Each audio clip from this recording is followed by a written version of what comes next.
ሰላም ጤና ያስጥልኝ ውድ የሎሚ ስኩል ተማሪዎች ብዙነሽ ስሜ ይባላለሁኝ።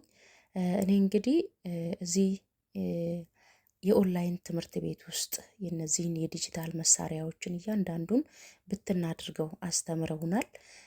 ከጂኢሜል አከፋፈት ጀምሮ እንዴት መጠቀም እንዳለብን፣ ዙምን በኦንላይን ስብሰባዎችንና ትምህርቶችን እንዴት መስጠት እንዳለብን፣ ካንቫን ደግሞ ለግራፊክስ ዲዛይን እንዴት እንደምንጠቀምበት፣ ካፕከትን ለቪዲዮ ኤዲቲንግ እና ዩቲዩብ ኮንተንት ክሪኤተርን እንዴት መመስረት እንዳለብን ወይ መስራት እንዳለብን ተምረናል ማለት ነው።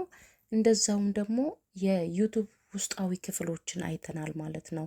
እነ ዳሽቦርድን እና ኦቨርቪው፣ ተደራሽነቱ ለማን እንደሆነ፣ ትስስሩ፣ ተመልካቾችን እንዴት ማየት እና ገቢዎቻችን እንዴት ማወቅ እንደምንችል እና ባናርን እንዴት መስራት እንደምንችል፣ ተንብነል፣ ታይትል፣ ዲስክሪፕሽን እና ሃሽታጎችን እንዴት መጠቀም እንደምንችል፣ ቪዲዮዎቻችን እንዴት መጫን እንዳለብን እያንዳንዱን ነገር ብትናድርገው አስተምረውናል ማለት ነው እዚህ ትምህርት ቤት ላይ።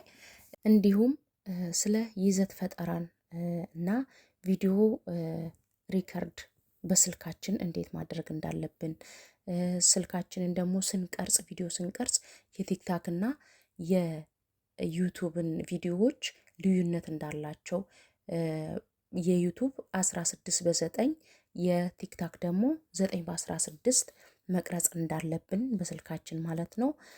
በካሜራዎቻችን እንዴት መጠቀም እንዳለብን፣ ፒሲ ኤዲቲንግን፣ የድምጽ መቅጃዎችን እና ፓወር ዳይሬክተር በፓርት 1 እና ፓርት 2 ተምረናል ማለት ነው። ዛሬ ላይ የራሴን ዩቲዩብ ቻናል ከፍቼ ቪዲዮዎችን ፖስት በማድረግ እየሰራው እገኛለሁ ማለት ነው።